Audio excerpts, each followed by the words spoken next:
হযরতে জিবরাইল আলাইহিস সালাতু ওয়াস সালাম আল্লাহর নবী সাল্লাল্লাহু আলাইহি ওয়াসাল্লামের কাছে যখনই আসতেন, তিনি দায়াতুল কালবি একজন সাহাবী তার রূপ ধারণ করে আসতেন।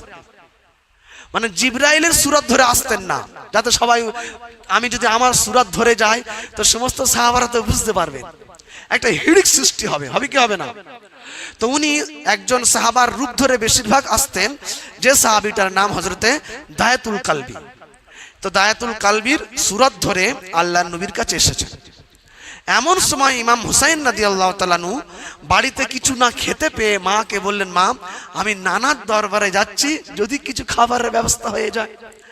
কারণ হুসাইন জানেন আমার নানার কাছে যেই আসে কিছু না কিছু হাদিয়া নিয়েই আসেন। তো নানার কাছে এসে দেখছেন জিবরাইল বসে আছে, কিন্তু মানুষের রূপ ধরে।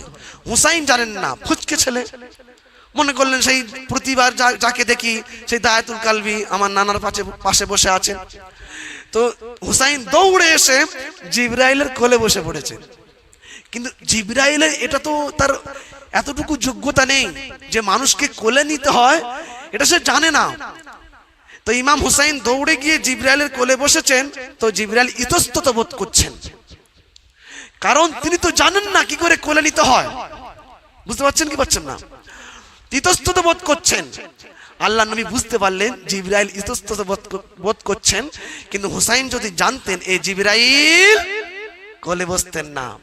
লো আমার নানার সাহাবী, প্রতিদিন তুমি আমার নানার কাছে আসো আর কানে কানে ফিস ফিস গুজ গুজ করো, তুমি কি নবীর সুন্নাত জানো না?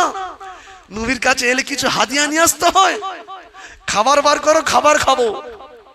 কাকে বলছেন? জিবরাইলকে। কিন্তু জিবরাইল কোলে মানুষকে নিয়ে বসতে হয় সেটা জানে না, খাবার তো খায় না, খাবার সম্পর্কে জিবরাইল কোনো ধারণা নেই। তো জিবরাইল ইতস্তত বোধ করছেন। আল্লাহ নবী ইলকা করলেন, ইলকা মানে কি ইশারা করলেন, ও জিবরাইল তোমার কোলে যে বসেছে তুমি ইতস্তত বোধ করছো, তুমি ওকে চেনো? কে? জিবরাইল ইশারা করে বলছেন, কে? ও তো ফুচকা ছেলে, আর কে হবে?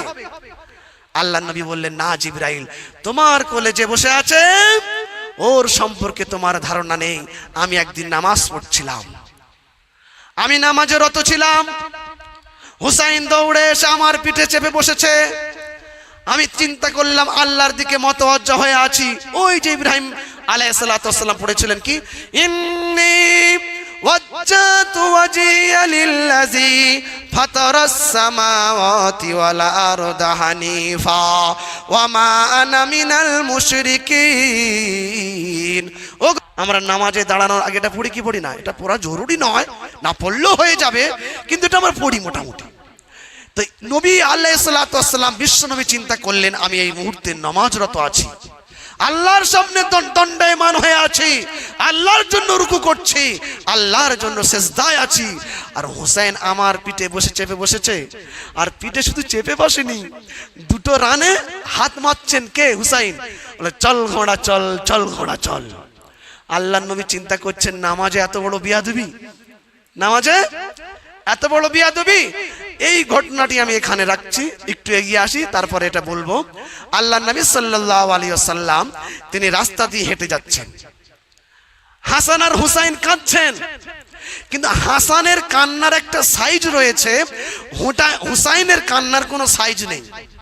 কেমন? হাসান দাঁড়িয়ে দাঁড়িয়ে কাঁদছেন আর হুসাইন ধুলাবালি মেখে গোড়াগড়ি দিয়ে কাঁদতেছেন। হুসাইন একটু জেদি, আমি 3টে জুমে আলোচনা করেছি। তা আল্লাহর নবী বললেন, ও হুসাইন, ও হাসান, তোমরা দু ভাই কাঁদছো কেন? তোমার কান্নার একটা সিস্টেম মানছি, কিন্তু হুসাইনের তো কোনো সিস্টেম নেই। বল নানা জান, এখনই একটা মানুষ ঘোড়ার পিঠে চেপে গেলেন, তাই হুসাইন বায়না ধরেছে, হাসান ভাই আমাকে ঘোড়া কিনে দিতে হবে, ঘোড়ার পিঠে আমি চড়ে যাব। ইয়া রাসূলুল্লাহ, ইয়া হাবিবাল্লাহ, আমার কাছে কোনো ঘোড়া নেই, আমি হুসাইনের কি করে আবদার পুরা করতে পারি? আমি হুসাইনের ঘোড়ার ব্যবস্থা করতে পারি নাই। তাই হুসাইন এমন ভাবে কাঁদতেছেন। আল্লাহর নবী বলেন, হাসান, কে বলেছে ঘোড়া নেই? হুসাইনকে তুললেন, বুকের সাথে জড়িয়ে ধরলেন বিশ্ব নবী। হাসানের হাতটি ধরলেন আর বললেন, হাসান চলো আমার বাড়িতে, তোমার নানাজির বাড়িতে ঘোড়ার ব্যবস্থা আছে। হাসান বলছেন, নানাজি আমি তো আপনার ঘরে কখনো ঘোড়া দেখিনি, আল্লাহ নবী বলছেন কে বলেছে ঘোড়া আছে, তুমি চলো তো। হাসানকে সঙ্গে নিয়ে হুসাইনকে সঙ্গে নিয়ে আল্লাহ নবী ঘরের ভিতরে প্রবেশ করলেন আর বললেন হাসান ঘরের দরজাটি লাগিয়ে দাও। ও হাসান ঘরের দরজা লাগিয়ে দাও, কারণ এই মুহূর্তে যে দৃশ্যটা হবে আমার সাহাবীরা যদি দেখতে পায় আমার সাহাবীদের কলিজা ফেটে যাবে, তুমি দরজা বন্ধ করে দাও। হাসান দরজা বন্ধ করে দিলেন। আর আল্লাহ নবী আমরা যেমন হামাগুড়ি দিই, আল্লাহ নবী হামাগুড়ির মতন হামাগুড়ি দিলেন আর মুখে আওয়াজ করছেন টকবক টকবক টকবক, ও হুসাইন এখন আমার পিঠে তুমি চড়ে বসো। হুসাইন বিশ্ব নবীর পিঠে চড়ে বসলেন আর আল্লাহ নবী ঘরের ভিতরে ঘুরছেন আর মুখে আওয়াজ করছেন টকবক টকবক টকবক। আর হুসাইন বিশ্ব নবীর রানে মারছেন আর বলছেন চল ঘোড়া চল, চল ঘোড়া চল, চল ঘোড়া চল। হাসান ঘরের এক কিনারায় দাঁড়িয়ে কাঁদছেন। আল্লাহ নবী বলেন হাসান তুমি কাঁদছো, তোমার এই ঘোড়াটা পছন্দ হয়নি? হাসান বলছেন ইয়া রাসূলুল্লাহ গো হাবিবাল্লাহ, ওগো নানা জান এর থেকে দামি ঘোড়া পৃথিবীতে আর হতে পারে না, আমি কি করে বলবো পছন্দ আমার হয় না। বিশ্ব নবী বলেন হাসান তাহলে আমার পিঠে হুসাইনের মতন তুমিও চড়ে বসো। হাসান আর হুসাইন দুজনা চড়ে বসেছেন। তখন হুসাইন বলছেন ও ভাই হাসান ঘোড়া তো ভালো পেয়েছি, কিন্তু লাগাম ছাড়া ঘোড়াকে তো গন্তব্যস্থলে নিয়ে যাওয়া যায় না। বিশ্ব নবী বলেন হাসান কে বলেছে আমার হুসাইনের বুদ্ধি নাই? কারণ লাগাম ছাড়া তো গন্তব্যস্থলে পৌঁছানো যায় না। বিশ্ব নবী মাথা মোবারক থেকে পাগড়িটাকে খুললেন আর পাগড়ির মধ্যখানে অংশে দাঁত দিয়ে কামড়ে ধরলেন আর দুটো কিনারা হুসাইনের হাতে ধরিয়ে দিলেন। আর হুসাইন ওই দুটো পাগড়ির কিনারা টানছেন আর বলছেন চল ঘোড়া চল, চল ঘোড়া চল, চল ঘোড়া চল। আচ্ছা দুই কিনারা পাগড়ির দুটো কিনারা ধরে টানলে এই রকম মুখে পাগড়িটা ঢুকে যাবে কি যাবে না? লাগতে পারে কি পারে না? কিন্তু নবীর যে লাগছে নবী বুঝতে দিচ্ছেন না, কোনো কষ্টই অনুভব করছেন না। এত পেয়ারা মোহাব্বত নাতিদেরকে করতেন সুবহানাল্লাহ। এমন সময় মা ফাতেমা রাদিয়াল্লাহু তাআলা তিনি খুঁজতে শুরু করে দিলেন হাসান আর হুসাইন দু ভাই কোথায় গেল। এখানে খোঁজে সেখানে খোঁজে, খুঁজে খুঁজে খুঁজে খুঁজে কোথাও না পেয়ে আল্লাহর নবীর বাড়িতে আসলেন। দরওয়াজাটা খুললেন, দরওয়াজা খুলে দেখতে পেলেন তার দুই ছেলে তার পিতার পিঠের চড়ে বিশ্ব নবীর পিঠের উপরে চড়ে এমন বিয়াদবি করছেন চল ঘোড়া চল বলছে। আর আল্লাহর নবী চতুর্দিকে ঘুরছে আর পাগড়ি মোবারকের মধ্যখান অংশটা নবীর মুখের ভিতরে ঢুকে যাচ্ছে। মা ফাতেমার সহ্য হলো না, দৌড়ে গিয়ে দুটো হাত দিয়ে দুটো ছেলেকে জামার ধরে টেনে তুলে নিচে নামালেন। একটা ছেলের বুকে আঘাত মারলেন হাসানের, হাসান কাঁদতে কাঁদতে চলে গেল। আর হুসাইনের মুখে থাপ্পড় দিলেন, হুসাইনও কাঁদতে কাঁদতে চলে গেল। আল্লাহর নবী হামাগুড়ি থেকে উঠে বসলেন আর কাঁদতে শুরু করে দিলেন, বললেন আল্লাহ আমি একটু ভালোবাসি, আমি একটু আনন্দ করি, কারো সহ্য হয় না। ফাতেমা বললেন আব্বা জান আপনি কেন কাঁদতেছেন? আপনি তো আমাকে বলেছেন আমার মা আমিনা যেদিন দুনিয়া থেকে চলে গিয়েছিল আমার কলিজা ফেটে গিয়েছিল। যেদিন ফাতেমা আমার বাড়িতে এসেছে আমার মা আমিনা চলে যাওয়ার কষ্ট দূর হয়ে গেছে, লাঘব হয়ে গেছে। ফাতেমা তুই আমার মেয়ে নয় রে, তুই আমার মা, আজ থেকে তুই আমার মা ফাতেমা তো জাহরা। ওগো আব্বা জান আমি যদি আপনার মা হয়ে থাকি আপনার সামনে দাঁড়িয়ে আছি আপনি কাঁদছেন কেন? আল্লাহর নবী বললেন ফাতেমা রে তুই যদি আমার মা হতিস আমার মনে এত কষ্ট দিতিস না, আমার মুখে থাপ্পড় মারতিস না, আমার বাজুর আঘাত করতিস না। ফাতেমা বললেন আব্বা জান আমি কখন তোমার বুকে থাপ্পড় মারলাম, কখন তোমার মুখে আমি আঘাত করলাম? বিশ্বনবী বললেন ফাতেমা তুমি এসে দেখো তুমি হুসাইনের মুখে যে থাপ্পড়টি মেরেছো ওই থাপ্পড়টা হুসাইনের মুখে লাগেনি, আমার মুখে লেগেছে। মা ফাতেমা বলছেন আমি আমার আব্বার কাছাকাছি গেলাম, গিয়ে দেখলাম সত্যি 5টা আঙুলের দাগ আমার আব্বার মুখে পড়েছে। বিশ্বনবী বললেন ফাতেমা তুমি কি আমার কলিজা দেখতে চাও? ফাতেমা বললেন আব্বা জান মানুষের কলিজা দেখা যায় না। আল্লাহর নবী বললেন কে বলেছে দেখা যায় না? তুমি রাসূলুল্লাহর কলিজা যদি দেখতে চাও আমার হাসান আর হুসাইনকে দেখে নাও, ওটাই হলো আমার কলিজা। জোরে বলুন সুবহানাল্লাহ। মা ফাতেমা বললেন আব্বা জান তাই যদি হয়ে থাকে হাসান আর হুসাইন আপনার কলিজা, ওদেরকে মারলে আপনার কষ্ট হয়, আজ থেকে আমি প্রতিজ্ঞা করলাম কোনোদিন আর আমি হাসান হুসাইনকে মারবো না। এই ঘটনাটি কেন বললাম? এখানে তো আল্লাহর নবী নামাজে দাঁড়ায়নি, হুসাইন পিঠে চেপেছেন, বলছেন চল ঘোড়া চল, চল ঘোড়া চল, এটা আলাদা বিষয়। কিন্তু একটু আগে যে ঘটনাটি বলছিলাম, এখানে তো আল্লাহর নবী নামাজে দাঁড়িয়ে আছেন, হুসাইন পিঠে চড়েছেন আর বলছেন চল ঘোড়া চল, চল ঘোড়া চল। এটা আদব না বিয়াদবি বলেন? আরে বলে না, বলুন আপনাদের ব্রেনে যেটা খাচ্ছে বলুন, আদব না বিয়াদবি? আল্লাহর নবী ভাবলেন এটা বিয়াদবি, ওখানে তো আমি নামাজে ছিলাম না, স্ব ইচ্ছায় আমি হুসাইনকে পিঠের চাপিয়ে, হুসাইন আমাকে বলছিল চল ঘোড়া চল, চল ঘোড়া চল, এখানে তো আমি নামাজের ভিতরে আছি, হুসাইনকে ডাকিনি, হুসাইন দৌড়ে এসে আমার পিঠে চড়েছেন আর বলছেন চল ঘোড়া চল, চল ঘোড়া চল। তাই বিশ্বনবী পিঠ থেকে হুসাইনকে নামাতে চাইলেন, সাথে সাথে আল্লাহ পাকের এহলাম হলো, আল্লাহ পাক ডাইরেক্ট আওয়াজ দিলেন, আল্লাহ পাক বিশ্বনবীকে ডাইরেক্ট শোনালেন, হাবিব হুসাইন যে অবস্থায় আছে ওই অবস্থাতে থাকতে দাও। তুমি হুসাইনকে একা ভালোবাসো? ও আমার হাবিব, তুমি হুসাইনকে একা ভালোবাসো, আমি আল্লাহ ভালোবাসি না? আমি হুসাইনকে, আমি আল্লাহ ভালোবাসি না? হুসাইন যেমন অবস্থায় আছে ওকে তেমনই থাকতে দাও, হুসাইন যতক্ষণ না লাভবে তুমি হুসাইনকে লাভাবে না আর সেজদা থেকে মাথা তুলবে না। জোরে বলুন সুবহানাল্লাহ। যেই বলেছেন ও জিবরাইল আমার পিঠে চাপলে যদি আল্লাহ খুশি হয়, আমার পিঠে চাপলে যদি আল্লাহ আমার মাথাকে সেজদা থেকে তুলতে নিষেধ করেন, জিবরাইল তোমার কোলে হুসাইন বসেছে আর তুমি ইতস্তত বোধ করছো, জিবরাইল সর্বনাশ, এত দামি ছেলে, এত দামি সন্তান, আমি তা আগে বুঝতে পারি নাই।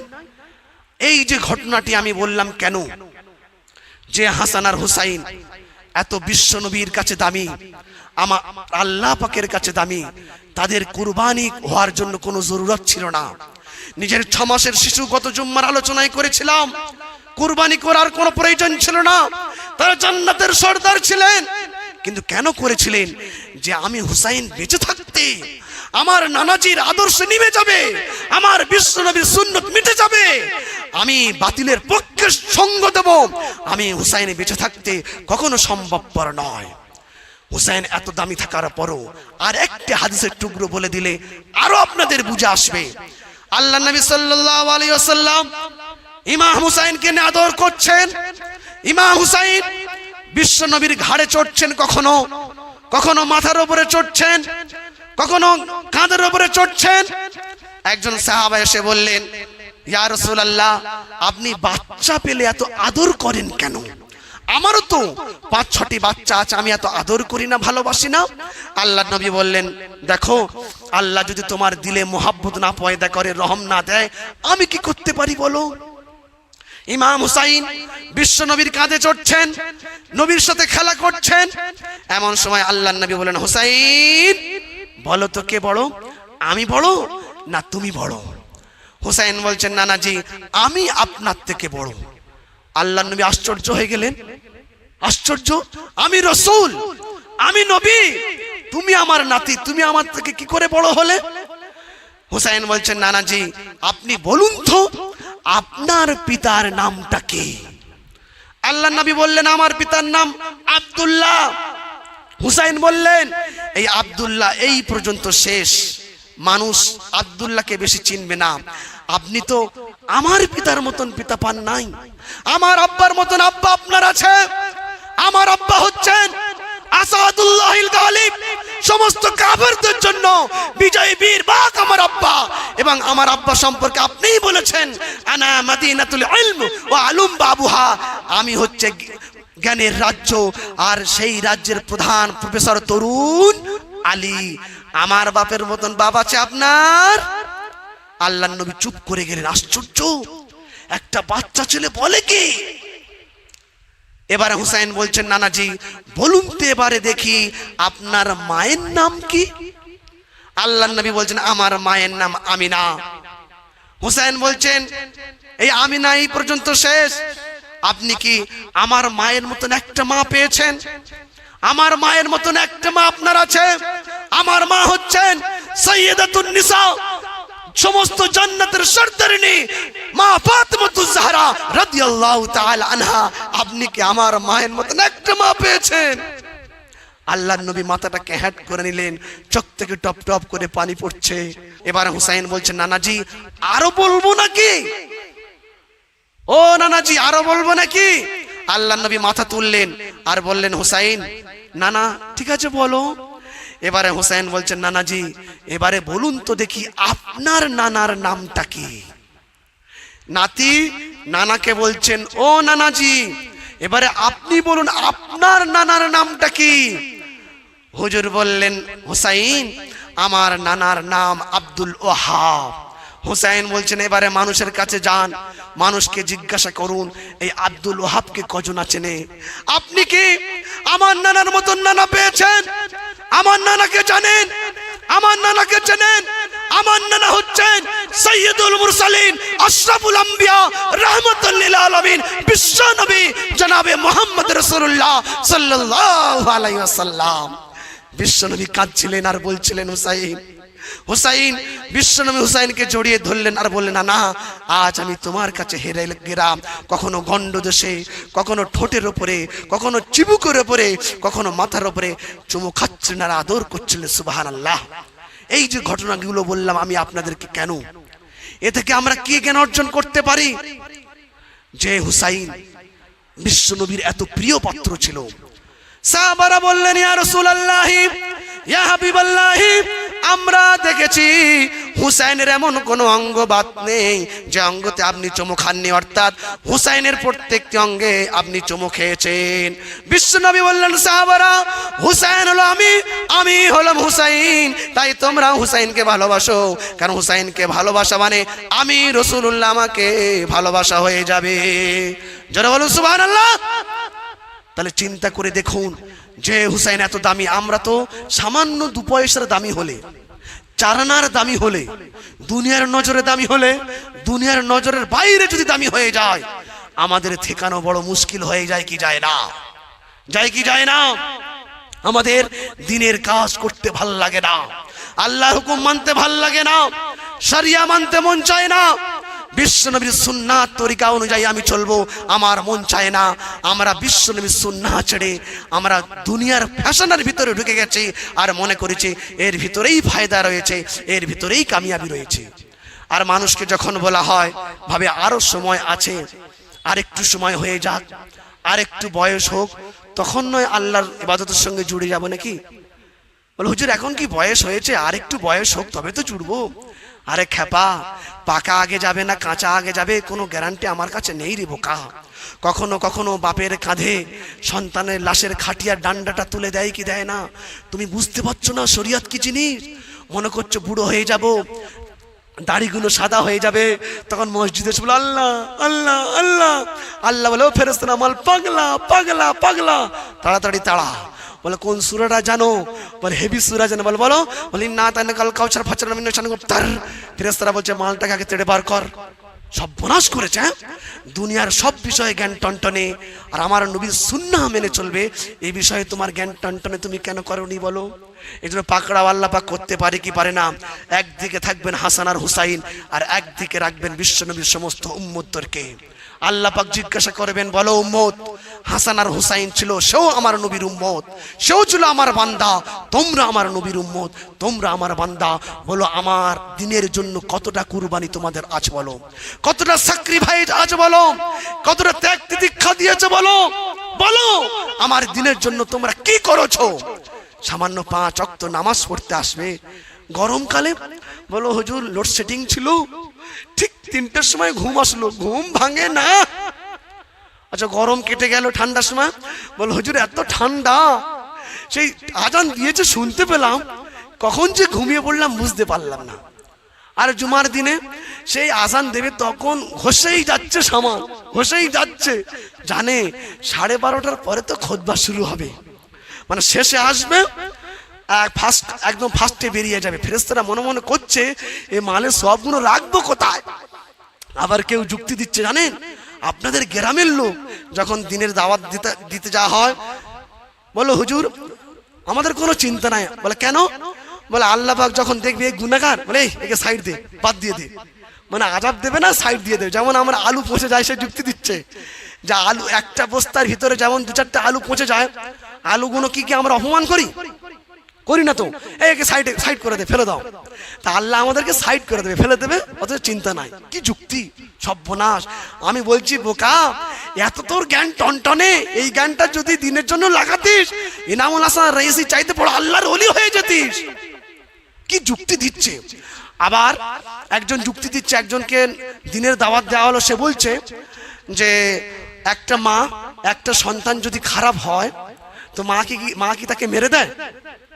সে যতই অন্যায় করুক না কেন, কাছে টেনে নেয়।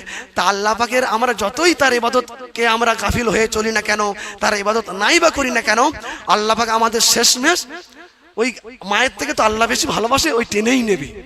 সর্বনাশ! মানে কি বেরেন, কি চিন্তা ভাবনা! তাহলে এই যে চিন্তা ভাবনা, বেরেনটা যদি দিনের পিছনে লাগাতো, বলুন সে আল্লাহর ওলি হতো কি হতো না? হতে কি হতো না? কারণ বিশ্ব নবী বলেছেন, এমন একটা জামানা আসবে, একটা সুন্নাত যদি জিন্দা করে 100 শহীদের মর্তবা লাভ করবে। জোরে বলুন সুবহানাল্লাহ। এই সামান্য ক্ষুদ্র ব্রেনটা যদি দিনের পিছনে লাগাতো, এই হাদিসের দ্বারা এটাই প্রমাণিত হয় সে আল্লাহর ওলি হয়ে যেতেই যেত। এই জন্য সোনার ভাইয়েরা, আপনাদের কাছে এই মেসেজ দিতে চাই যে ইমাম হাসান হুসাইন তাদের যে কুরবানির একটা উদ্দেশ্য ছিল যে আমার নানাজির, আমার নবীর দিন এবং ইসলাম শরিয়াত পৃথিবীর মানুষের কাছে পৌঁছে যাক, জিন্দা হয়ে যাক, বিনিময়ে আমার বংশ উজাড় হয়ে যাক। ঠিক কিনা? আমি আপনাদের আওলাদ উজাড় করতে বলছি না, আপনাদেরকে বলিনি যে আপনার ঘরটা মসজিদের নামে দান করেন, বলেছি। এমনি জায়গা ঘন ঘন মাপা হচ্ছে, হ্যাঁ, মসজিদের মাল কত কি এদিক সেদিক হয়ে যাচ্ছে, আর আমি কি এত বড় কথা বলতে পারি? একটা ফতোয়া কি জানেন? আমি এর আগেও বলেছিলাম, আজও বলে দিই। এই যে মোমবাতির আগুন জ্বলছে, ধরে নিন মসজিদের মোমবাতির আগুন জ্বলছে, মসজিদের পাশেই আমার বাড়ি, আমি একদম প্রতিবেশী। আমার মোমবাতির আগুন জ্বালানোর জন্য মেসেজ নেই, দেশলাই নেই, তো আমি মোমবাতিটা নিয়ে মসজিদ থেকে জ্বালিয়ে যদি নিই, মসজিদের কোনো ক্ষতি হবে ভাই? মসজিদের যে মোমবাতিটা জ্বলছে সেই মোমবাতির কোনো নোকসান হবে ভাই? আরে বলেন হ্যাঁ কি না? হবে কি? এরপরেও শরিয়া বলছে, ইসলাম বলছে, এটাই ফতোয়া, তারপরেও মসজিদের আগুন থেকে তোমার ঘরের মোমবাতির আগুন জ্বালাতে পারবে না। এটাই হলো ফতোয়া। এর বিপরীত যেই করবে, আল্লাহর আযাব থেকে কেউ ছাড় পাবে না। আমি কি বোঝাতে পারলাম? তাহলে আমি আপনাদেরকে বলিনি ঘরটা দেন আমার নামে, মসজিদের নামে, যে গাড়িটা কিনেছেন দেন, বলেছি? আমি বলেছি না? বলেছি আপনার যে 3 লাখ টাকা জমিয়ে রেখেছেন, 1 লাখ টাকা দেন তো, কারগিলের যুদ্ধ বেঁধে যাবে, সর্বপ্রথম যুদ্ধ করবে আপনার স্ত্রী। কে হাত দিতে বলেছে? তুমি ইনকাম করে আনবে, কিন্তু তুমি মাসুম, তুমি এতিম, জমা থাকবে আমার কাছে। স্বামীরা এতিম হয় কি হয় না? ফল মূল নিয়ে এসেছে, ফ্রিজের ভেতরে স্ত্রী বলছে দাও, হে দাও, তুমি পারবে না, ফ্রিজের ভেতরে রেখে দিল। স্বামী বলছে হ্যাঁ গো, মার একটু খুব শরীর খারাপ, দুর্বল, ডাক্তার বলেছে ঘন ঘন ফল খাবে, যে ডালিম এনেছিলাম একটা দেবে না, খবরদার নয়, তুমি জানো না কালকের আমি নতুন ভাবি, নতুন আমার বর্দা আসবে। মানে স্বামী ইনকাম করার পরও স্ত্রীর কাছে এতিম চাইতে পারবে না। এই বিষয়ে নয়, কোনো একটা দিন সম্পর্কে আলোচনা করে দেবো, আমার তৌফিক ইল্লা বিল্লাহ। যাই হোক, আমি এতটুকু বলতে চাই, আপনারা ফিরে আসুন ইসলামের দিকে, শরিয়াতের দিকে, দ্বীনের দিকে, বিশ্বনবী সুন্নাহর দিকে।